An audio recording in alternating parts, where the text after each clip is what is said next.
Guarda che bella, una mozzarella. E che tu di caffè? Thomas vuole una mia consulenza per diventare un pizzaiolo verace. Ti mostro l'impasto. 6 litri d'acqua. Ok. Mettiamo prima il sale, lo facciamo sciogliere, 9 kg e 6 di farina, un po' di farina per non fare contrasto con il lievito. Sono Thomas, ho iniziato a fare il pizzaiolo, avevo 14 anni e dopo tanti anni sto cercando di far parte di questo mondo, la pizza verace. Gli facciamo sciogliere il lievito.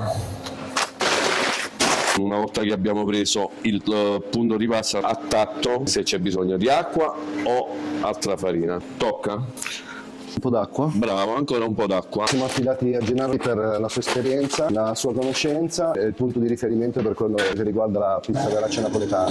Ok, un tovagliolo bagnato. Thomas, adesso mi fai lo staglio in questo modo. Io non uso più la bilancia, però 2,60, 2,70. Ho insegnato tanti ragazzi, a tante persone gli è piaciuto e hanno continuato, si sono preso una loro attività, io sono contento di queste cose. Fammi vedere che sai fare, dai. Va bene.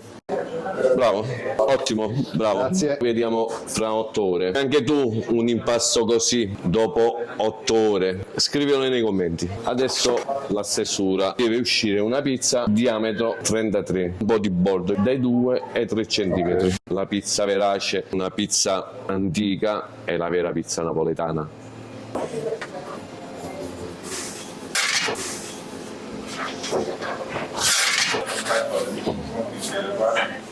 Va bene? Viene questo risultato qua. Il bordo deve risalire. E che tu di caffè. Buona, che bontà. Se vuoi pure tu una consulenza, scrivilo nei commenti.